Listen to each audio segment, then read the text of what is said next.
Hi, I'm David with Hate on Elon Musk News, and today I'm back in the studio with our founder and chief editor, Bill Moore. How's it going today, Bill? Yeah, here's Bill Moore in his kitchen again. Boy, it was -5 degrees out this morning. I'm not going down to the office studio today. Yeah, I'm not sure who to complain to about when there's a dash in front of the temperature. Yeah, That always drives me crazy. It's like, why is there a hyphen on the thermometer? right, You exactly. know, yeah, we don't need that. Although it is sunny and 6 now. Yeah, yeah, 6 Fahrenheit, not 6 Celsius. Six right. Ha Fahrenheit. ha have you shoveled your driveway yet? I did yesterday.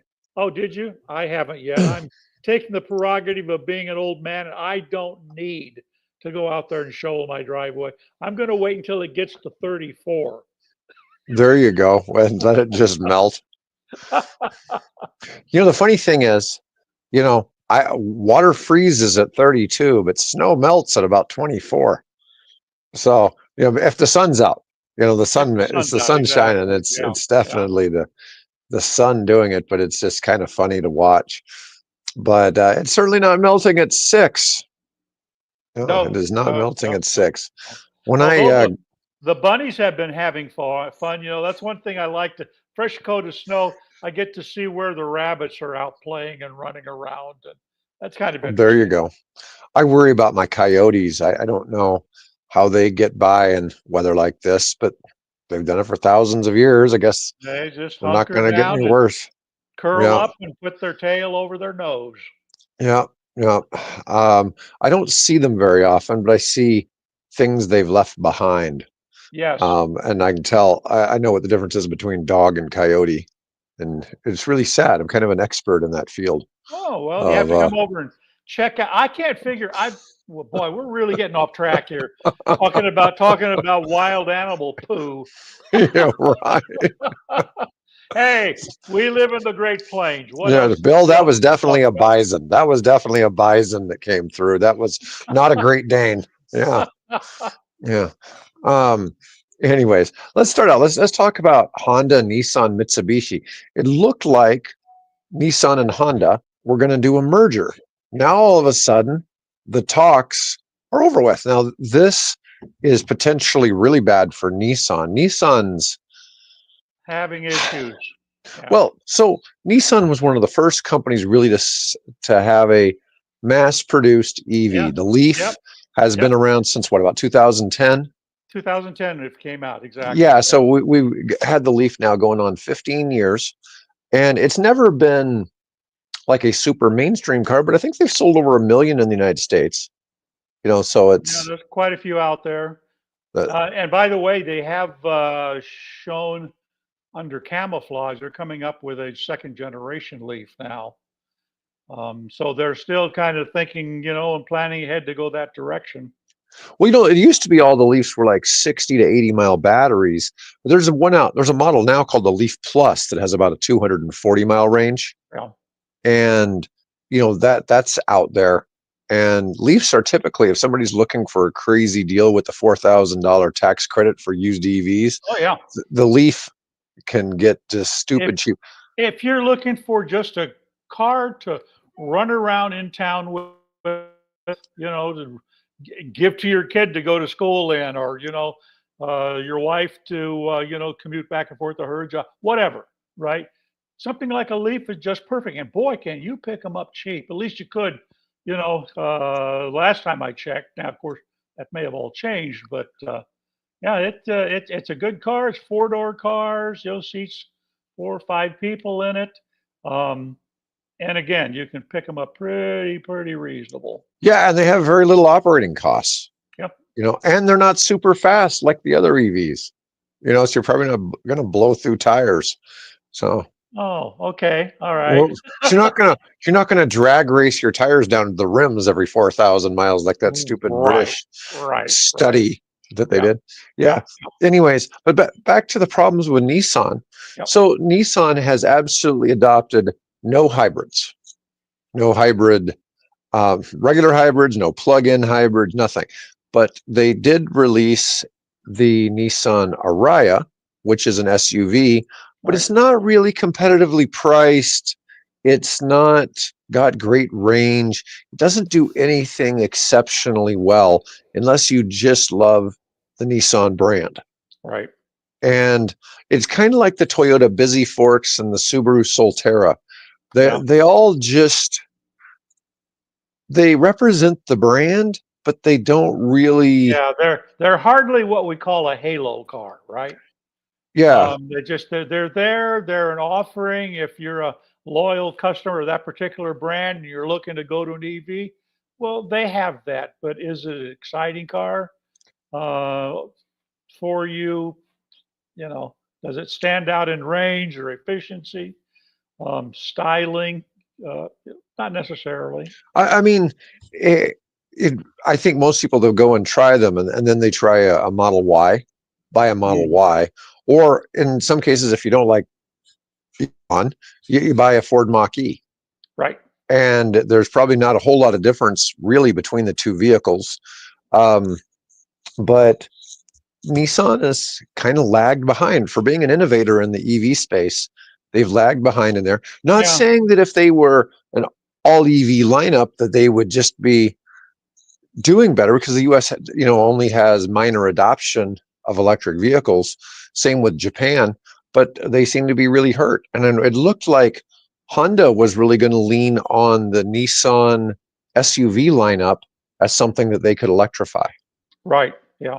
And You while know, we because look at, the Rogue and what's the other one they have? Sort of the well, there's the Armada Mar- is the big one. well, I'm thinking of the Rogue and the Murano. Murano, and that's kind of a smaller SUV, but gives you the versatility you're looking for. That's probably what they should have taken a look at offering an electric version of, but they decided to go do the what I can't even remember the name of the thing. You just mentioned it. The I whatever. So apparently, the CEO of Nissan said talks had changed focus from setting up a joint holding company to making Nissan into a subsidiary of Honda. The Mm, intent was to join forces to win the global competition, but this was not going to realize Nissan's potential, so I could not accept it. He said that Nissan was going to aim for a turnaround without Honda instead. Um, yeah. and Honda's disappointed because once again they had some thoughts about where some things that Nissan did well would really help with the Honda brand. But Honda is a brand that's really known for ridiculous quality in their motors, whether it Hmm. be motorcycles, cars, Airplanes. lawnmowers, yeah, everything. They're known for ridiculous levels of quality and brand loyalty, and you know that's a tough I one. I've owned one. Oh, I've owned two in the course of my automotive ownership lifespan. I've had a few Nissans, trucks, um, Maximas. One of my kids had a Versa that he bought. He was working for a dealership, and one got traded in. It was a year old with less than 10,000 miles, Mm. and he got it for like $7,700 or Oh, there you go. yeah, I mean Yeah, a crazy price yeah. that they gave him on a 1-year-old car. Um, yeah, he drove that for a few years and got rid of it. But I'm just saying it's you know So different to so see that. so they so I saw the headline again. Let's see. Today, this morning, I posted 85 story links on our RSS feed. So obviously, I don't have time to sit down and read all those stories. And that was one I posted, but I just caught a glimpse of the top headlines. Said, okay, that's something worth uh, considering and thinking about its impact to the industry. Yeah, what becomes of them? Do they decide to have given the current tenor within the worldwide in terms of either global rejection or global acceptance of EVs? What impact is it going to have on Nissan? Yeah, well, we'll see. We shall see. So let's go on and let's talk about what's going on with this deal with the State Department. So the Trump administration was set to purchase $400 million worth of armored Teslas is a Yeah. story I see, although the document, not sure if it was changed or Well, somebody just said it originally said Tesla. that's the question, right? Yeah, Because because there's all these reports that the State Department was going to buy $400,000 worth of armored, whatever that means, because I thought the cars were basically bulletproof already, but right, armored uh, Cybertrucks. And then what happened is new reports came out and said the term Tesla or the term Cybertruck or whatever has been removed from the document. Now, does that yeah, mean that they're not going to buy them, or they're just not going to mention them? yeah, don't know. It says $400 million worth of armored electric vehicles is how the document currently states. Now, the thing is, we talked about this a while back. Now, GM has some militarized EV products, although they're more of a ones that also have a gas generator on them, Mm-hmm. that they've designed for Extended, combat purposes. yeah, extended range or whatever they call Yeah, it. extended range that we've seen, prototypes of things like that. But I mean, you could armor any of the trucks that are out there. Now, the only thing I've seen is I've seen where, like Joe Rogan tried to shoot arrows through the side of one and couldn't get it to penetrate the side, but that's a lot different than He firing a just gun at it. he wasn't using a strong enough poundage bow. That's all.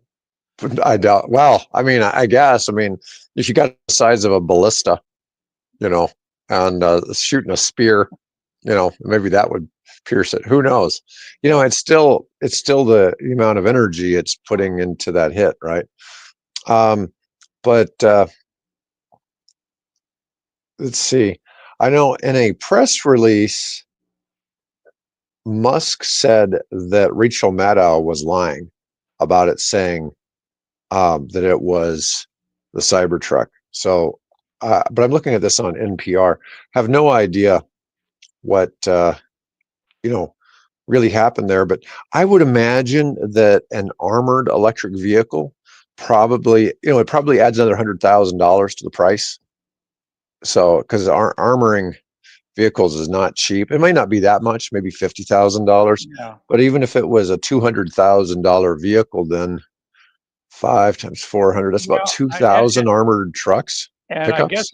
I guess I have to ask, what does that say about America being loved around the world if we have to equip our State Department employees with armored vehicles? Well, I think it's a good idea. I mean, there are Is that a targets good all over idea? the planet. But yeah, yeah. But is that the message that we want to be sending to the world, that we don't trust you? We think you're going to attack us and shoot up our vehicles and our State Department employees. I mean, obviously it's a concern because it happens around the world all the time. I can Right. understand that, but is that the message that you want to say? You're driving out of the embassy in some stand somewhere, and you're driving not in a Tundra or something that looks kind of like it. You're a rolling target just by the looks of that vehicle. I was going to say Well, something. I think when people see our Suburbans, in other countries, it's kind of the same thing. Yeah, but that's it's you know it, You don't know if those Suburbans are you armored or don't know not. In the you case of don't these electric trucks, people aren't going to know if they're armored or not.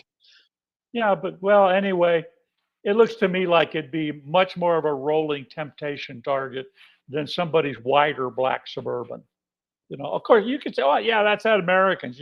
If you're watching the embassy, right, and you got people in apartments around or whatever, and looking for traffic moving in and out of the embassy, well, you'll identify, you'll know who drives that vehicle or what agency it represents.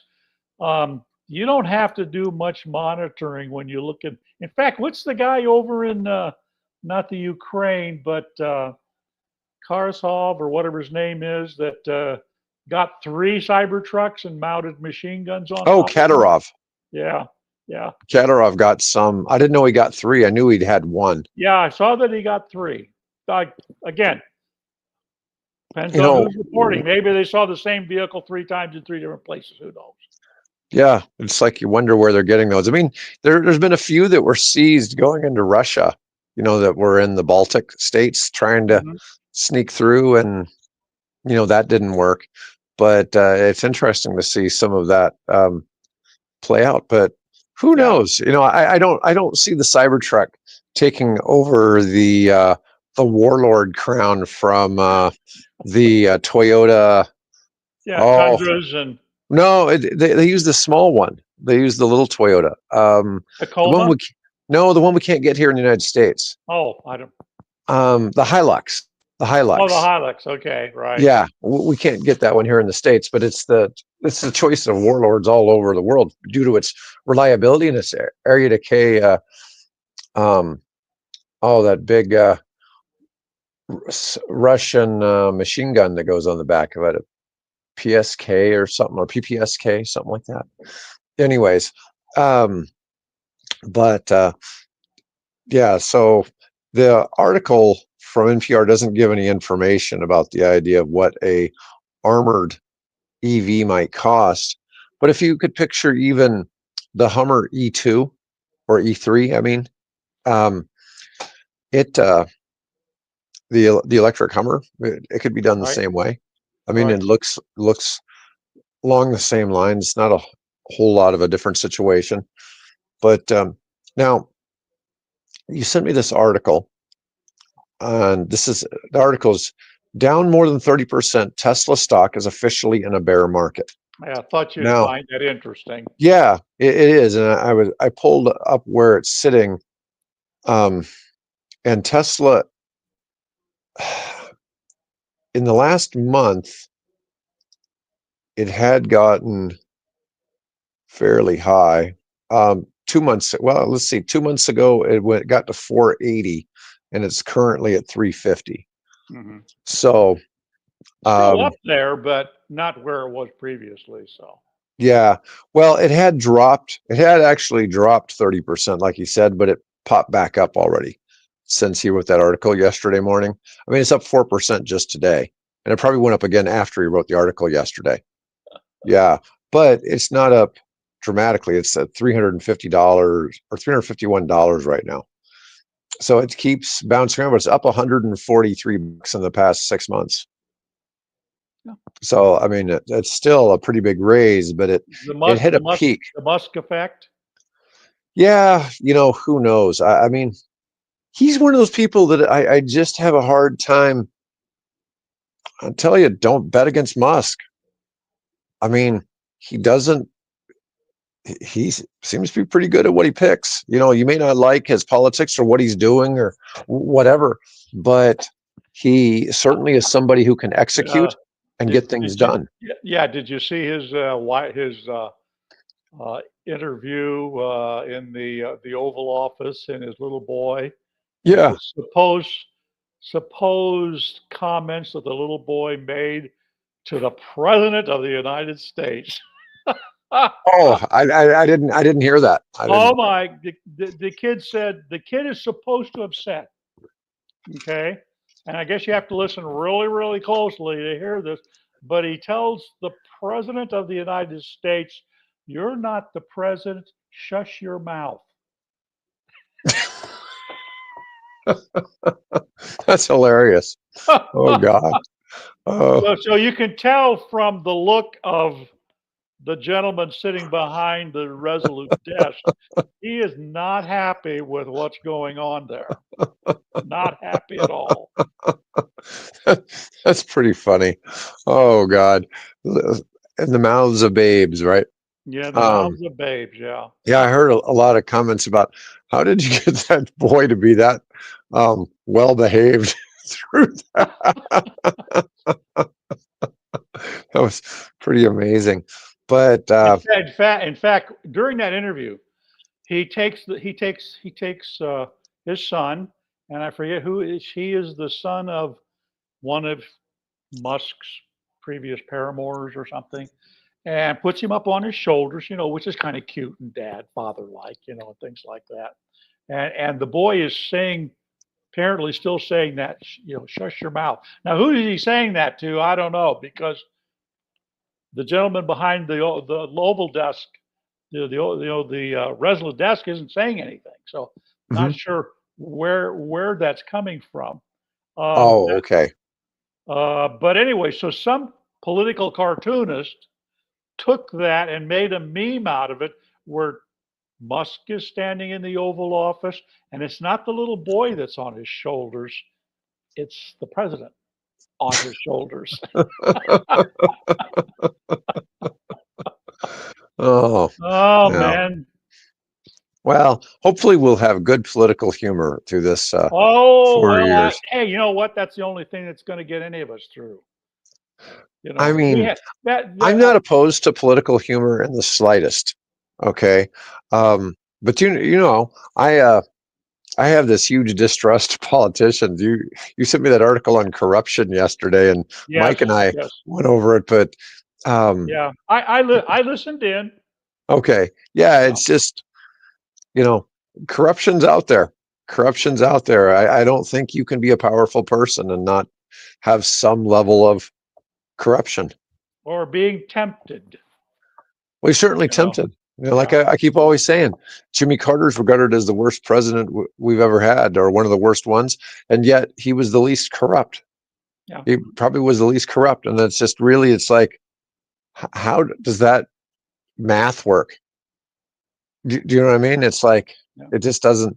It's like, okay, an excessively moral president is not a good president. It doesn't really make sense, does it? No, it doesn't. Nope. Okay, Nope. so I mean, But we're dealing not with angels here. We're dealing with the demons of human nature. So yeah, I mean, George Washington was thrust into the presidency. He wasn't really somebody who wanted to be there. They wanted him to be king, yeah. and he refused. And we have our level of government so much to thank for it, for, George Washington's actions in deciding he didn't want to be king. He didn't think we needed a monarchy Yep. in this Yep. country.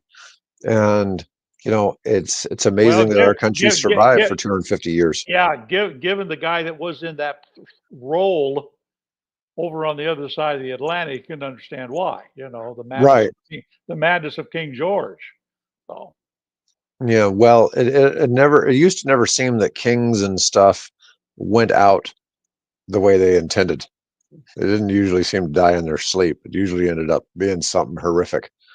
But anyways, let's talk about what's going on in Australia with V2G technology. If you don't know yeah, what V2G is, this is it's interesting. vehicle to grid. And we've talked about vehicle to grid a lot in the past. We haven't really discussed it recently.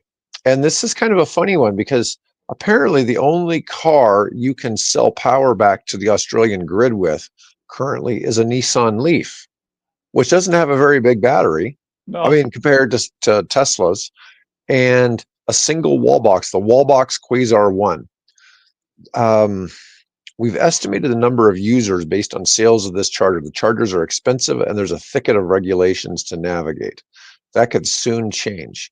The climate change minister of Australia, that's an interesting job, Chris Bowen, announced new Australian standards and communication protocols for bidirectional chargers in a bid to make it mainstream.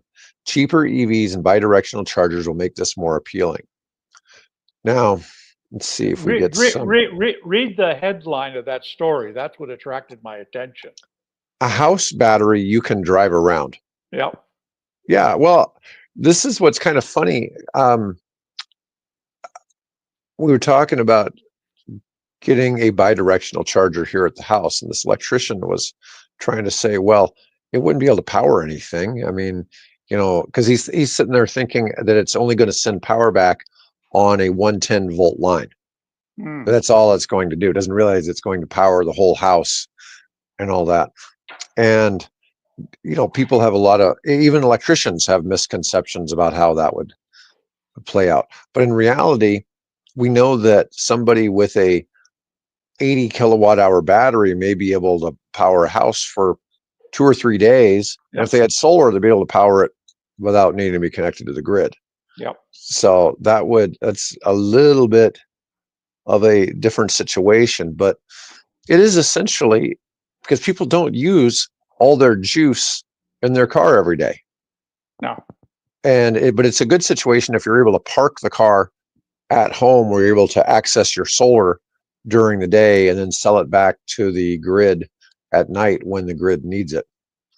Now what's interesting is that along with that article that we posted is another article that I posted where the advent and the growth of solar is endangering. I'm don't sure if that's the word it uses, but it's similar to that, endangering the electrical grid.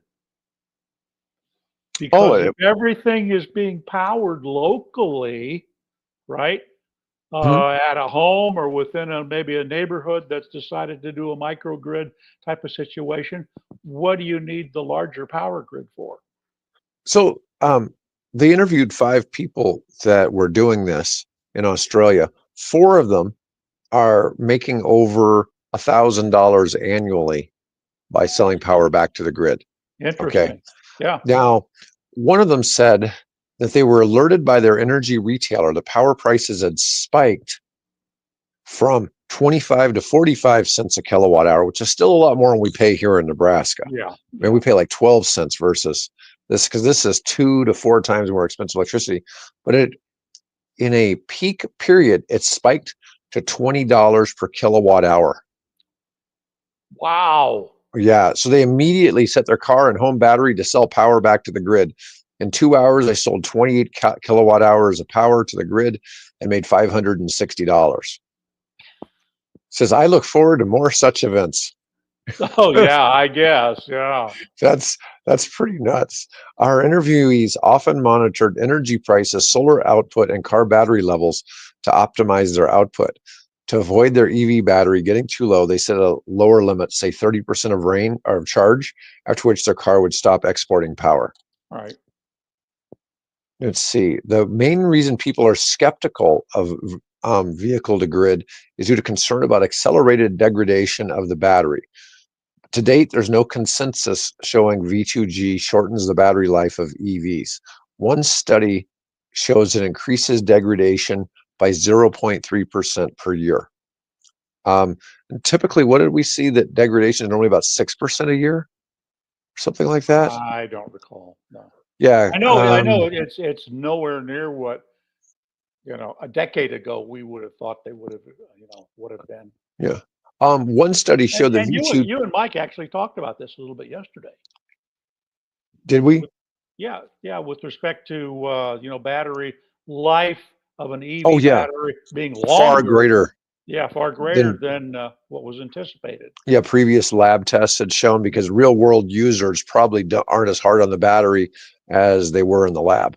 Well, yeah, and I think if I remember that study, particularly they were talking about that the way people drive, and particularly the use of regenerative braking and things like that weren't taken into consideration when the original lab tests were done, which I think you're correct in saying that they were in the lab, they were tougher and making, the cycle of the regime not what the average driver normally will take and drive his car Yeah. at. And folks, if you missed that, it was basically stating that the MIT study showed that people in the real world should expect almost 500,000 mile battery life, Yeah. which who's going to drive their car 500,000 miles? I mean, it's Well, unlikely. if you're a Uber driver or something like that. Yeah, but I go back to my story about how I lived in Memphis and every car got totaled until Right, I moved here, and then nobody right, hits me here. And I'm right. just like, wow, it's really nice not to have people crashing into me all the time. And then I went back and I looked at the insurance studies, and they said that you're 5 times as likely to be in a serious accident in Memphis as you are in Omaha. Mm.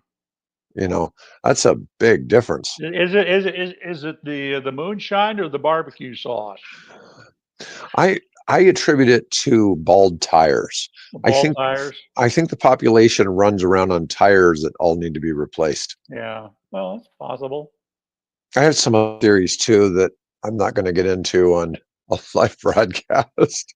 Um, anyways, um, let's see. But there, one study showed that V2G might actually extend the battery life in some scenarios. So we studied 1,300 members of a motoring organization about their view of V2G. Battery warranty was a bigger concern than battery life. This is because EV manufacturers, other than Nissan, don't mention V2G in their battery warranties, leading drivers to believe they might void their warranty by using Mm, V2G. Now, I've never heard of this, but I mean, you look at a lot of your vehicles. So, like the Cybertruck is designed to be able to be used as a generator on site for work. right. Almost all the EV pickup trucks are designed to Have a also plug. use their battery Yep. as a whatchamacallit, as a generator. But the Ford trucks are actively capable of V2G. So they already have bidirectional charging built into the Right. system. There are some other vehicles with that as well. So I'm just saying, I mean, that's kind of funny, but those cars probably aren't sold in Australia yet. Not that I know of. I don't think Ford has any outlets down there for that. Yeah. So Australia doesn't like our ginormous vehicles.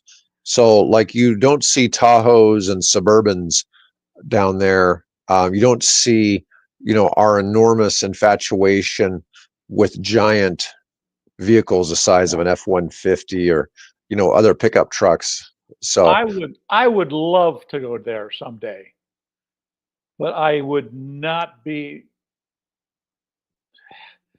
I just can't see myself flying for what is it, 12, 15 hours, even longer, I guess, to get from where it's I am. it's You know, 24 hours. 20. I just I'll be happy watching Australian-made TV shows. There you go. There you go. Yeah, I think if you're going to go to Australia, you've got to be like on a month-long trip where you're going to go Yeah. spend a week in Hawaii, then maybe fly to the Philippines or someplace like that, or something Oh, like that, and then New go Zealand, fly. obviously. You Yeah, have or to New you have Zealand. you have to go visit the hobbits in New Zealand. So, Yeah, I think that would be the way to although go. I Do what I'd want to do is go see Peter Jackson's aviation museum. He's got a heck of a collection of World War I aircraft. hmm The guy that made the Lord of the Rings. Lord of the Rings. Yeah, yeah. hmm No, that would be exciting. It's hard to fathom then the Lord of the Rings at the Siege of Minas Tirith, how they got almost everybody who could ride a horse in New Zealand to be an extra in that. Yeah. Well, that and some really good computer graphics. So Oh yeah, I'm sure they threw a little computer graphics in there. Um, you know that whole scene. Man, I'm getting really off topic here. yeah. Is the Siege of Minas Tirith, almost the whole way it plays out is almost the same as the Siege of Vienna, in like 1636 or Oh, something like that, by by the the Turks. Turks. Yeah. Yeah, and that's when the Polish winged hussars led the largest heavy cavalry charge Ah. in history. There was almost 20,000 mounted cavalry hit the Turkish lines, and they routed them much the same way, except there were no Oliphants and there were no um, Oliphants? the Oliphants were the big things that the pirates were riding in Lord of the Oh, Rings. okay. The giant elephants that were like 3 stories tall. Oh, okay. All right. Yeah, or the ghosts that Aragorn brought to, Yeah. you know, yeah, that Hey, wasn't part of the original you're siege. almost as much of an aficionado on this as Stephen Colbert. There you go. Anyways, back to the topic of V2G. So in the United States, is Maryland is the only state that's adopted some real rules around V2G that I'm aware of. Because I And haven't that really heard of that coming out many other places. You'd think and California would be on the forefront, but I haven't heard anything no, about actually, it there. the leader in that doing the research on that is Delaware. Is it And Delaware? yeah, it's Delaware, University of Delaware, led by oh, come on, he's going to forgive me for not recalling his name right now, but we interviewed him, boy, 25 years ago. Isn't Uh, Delaware part of Maryland? Just kidding. Well, sort of, you know, I guess you They could could get call it it East Maryland. East Maryland. Yeah, call it East Maryland. I mean, while we're annexing, I have a friend, by the way, whose cousin is the mayor of Illinois, or I'm sorry, the governor of Illinois, uh, The Jay mayor. Pritzker. And Okay. so I don't know if you know this, but Pritzker has decided to change the name of Lake Michigan to Uh-huh. Lake Illinois. Okay. Okay. And he's Uh-huh. decided that because there's a bay that comes down called Green Bay from Hmm. Lake Illinois, he's Yeah. decided to annex Green Bay as well. Hey, if you can name the Gulf of Mexico the Gulf of America, why can't the governor of Illinois name it the Lake Wisconsin may be Lake happy to get rid of Illinois? Green Bay. You just never Oh, know. hey, so Yeah, okay, well, boy, are we getting off yeah, it now? we are We're really talking getting off about V. topic. We're talking about V to G here, guys. Yeah. Yeah. Um, but we were just discussing, what states have it. But V2G is something we're going to see in the United States. It's just a matter of how long it really takes for there be enough vehicles that it's a real power source for the utility Right. companies. But it's coming. Well, It's probably not coming to Nebraska anytime soon.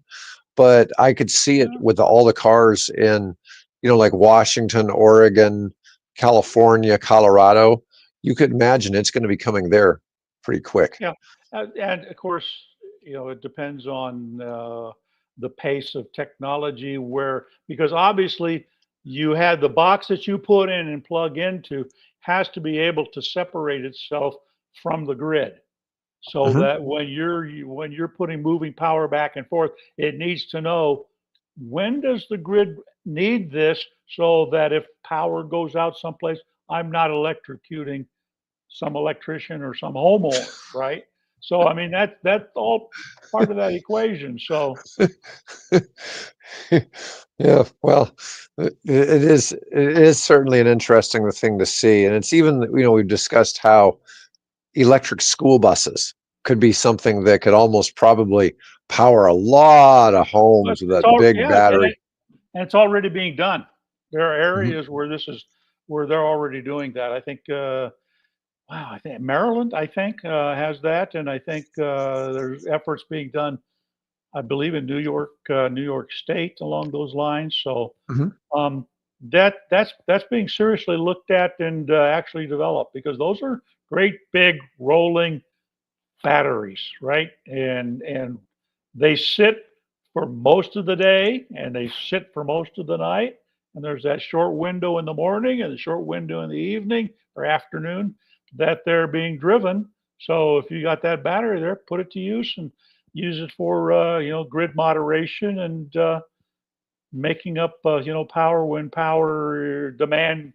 I mean, if you think about it, power demand, typically surges on a grid from about 4 or 5 o'clock till Mhm. about 7 or 8 o'clock. And where typically are those buses sitting? Back at the depot. They're sitting at the depot. Now, they could, of course, because they have just come back in from running students Mhm. around, so they're not going to have a completely fully charged battery, but they could be used for controlling any kind of. Suddenly, a whole neighborhood decides to turn on either plug in their electric vehicles or turn on their air conditioners or you know ovens or whatever it might happen to be. Well, currently, I think most electric vehicle owners are cognizant of the fact of when electricity is cheapest because they know to charge their car when it's cheaper as opposed to charging Particularly if all you're the in an time. area, yeah, particularly if you're in an area that has time of use charging, Yeah. like California, for example. That's a big factor. So yeah, you can set it. My car, as a matter of fact, has a function built into it that I can tell it. I can plug it in, but it won't start charging until I've programmed it to charge, which typically would be after 10, 11 o'clock. So I know yeah, in a lot of parts of Nevada, you can charge your car for free at night. if you do Oh, it late sure. night. And so you're basically just getting free electricity and never having to pay to fuel your car, Yeah. which is really a pretty neat thing. But it's just they have such an overabundance of renewables, Right. especially wind at night. Yeah. And the grid just isn't taking a whole lot of power draw because it's the coolest time of the day, so air Yeah. conditioners aren't cranking out. Hey, speaking of battery grid storage and things like that, I did not realize, and I posted this story on the Editor's Choice here yesterday, that the Super Bowl in 2024 was completely powered by battery storage Oh, from I didn't a know that. from a solar. I think they had something like what? It's like 16,000 solar panels at Hmm. a facility in the Mojave, and they Hmm. used that electricity to charge up a battery storage bank, and then that's what powered the Super Bowl dome. That was what, Caesar's Palace or whatever it is there in Hmm. Las Vegas. That's what they used to power, completely powered by sunlight, which is really kind of cool. I wasn't aware of that. Now, not the recent one in New Orleans wasn't, but the one in Las Vegas was. Yeah, it's pretty incredible. Now, I thought you were going to talk about that because we're going to talk about the Moss Landing power plant fire. Well, You yeah, know, there's yeah, and that of course that's a nice segue. Thank you. yeah, The Moss yeah. Landing one. That's a really good. It's an article by MIT, and it's wondering about will that fire have this similar effect to what we saw with 3 Mile Island, right? That there were people were ordered to stay inside, and people were evacuated. They found groundwater in the area contaminated. People were complaining of health problems. So this is a concern. Moss Landing is a utility operated by a utility company. They're in I think San Francisco area, and they had something caught on fire that spread to their larger. Their started with their I think their older batteries, and then eventually spread. And I think there's something I forget a fairly large number of batteries that were uh, involved in that fire. The figure they give is a huge chunk of batteries. Yeah. This is coming from MIT. Huge chunk of Well, batteries because caught they on fire. apparently they can't get in there and physically count them. Yeah. 1,000 residents evacuated, nearby roads were closed, and a wider emergency alert warned those nearby to stay indoors. The fire hit the oldest group of batteries, a 300 megawatt array that came online in 2020.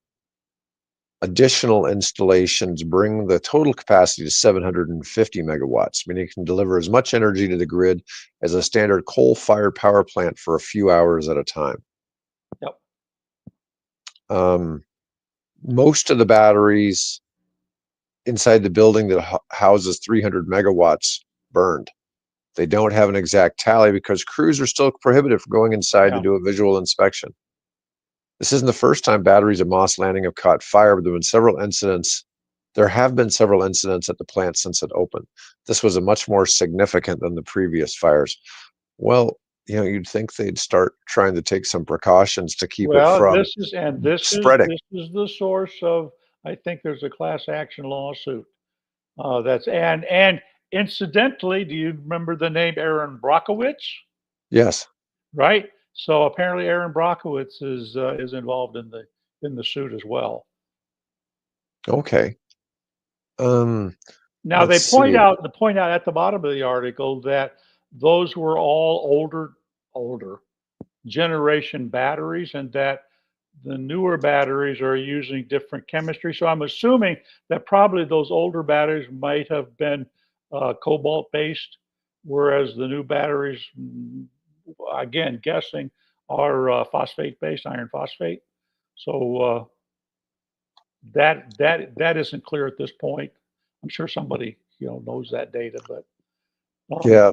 Somebody at a news conference, a local official tried to call the fire a 3 Mile Island event for the yeah, battery storage industry. Well, the 3 Mile Island event was catastrophic for the nuclear industry. yeah, I mean, You had so much nuclear get held up, and then when you followed that a few years later with Chernobyl, that really just killed a Mhm. lot of nuclear power plant development around the Oh, world. and then the coup de grace was the tsunami in China in 2011, which took The, out all those the power. Fukushima I'm in sorry, Fukushima, Japan. The Fukushima uh, one. That was that I think was the coup de grace. Now the interesting thing is that they're now talking about bringing 3 Mile back online to provide power for Amazon. well, for I don't know if it was for Amazon, but for I think for AI. Yeah, Uh, somebody's AI, but I think it's something owned by Amazon. I'm not yeah, 100%. yeah, Not yeah. 100% there, but it is. So it may come online. As I've said many times, I'm quite familiar with 3 Mile Island because there's a state park on an island just west of that in the Susquehanna River. That's where I learned to water ski. Nice. Yeah, Nice. yeah. So I'm very familiar with 3 Mile Island. Um, let's see. With the growing number of electric vehicle and batteries for energy storage, more high-profile fires have hit the news. Like last year's truck fire in LA. Right. That was one that was hauling batteries. It was hauling batteries. Yeah. Yeah, this spat of e-bike battery fires in New York City, Which we or the talked one at a about French recycling previously. plant. Yeah, which we talked. Yeah, that one I wasn't familiar with, the French one. That was new to me. Let's see. Battery safety has improved since Moss Landing was built in 2020. One reason is that many newer sites use a different chemistry that's considered Yeah, safer. that's what Newer I'm energy thinking of. storage facilities also tend to isolate the batteries better, Right. so Yep. small fires won't spread. Well, it's kind of like the whole idea of like forestry. You cut those paths so forest fires won't spread so easily. Yeah. You know, yeah. So it seems like they were trying to max out this building, and the batteries were too close together as a result Well, of that. yep. Too bad. And then what did they have for fire suppression? There's currently 54 gigawatts worth of utility scale batteries on the grid globally. This should increase tenfold by 2030. Yeah. But it's interesting. Path to see. It's certainly a very you know air and oxygen friendly path you know for the people who live around those facilities. Yeah. Yeah. Anyways, all right. Well, Bill, that's all I've got for today. Well, hey, it's been a good one. It's been a fun one. Thank you all for tuning in, and I hope that we edified you a little bit. Yep. Maybe All right. hopefully entertained you a little bit. Yep. We'll be back on Tuesday. Otherwise, have a great day, folks.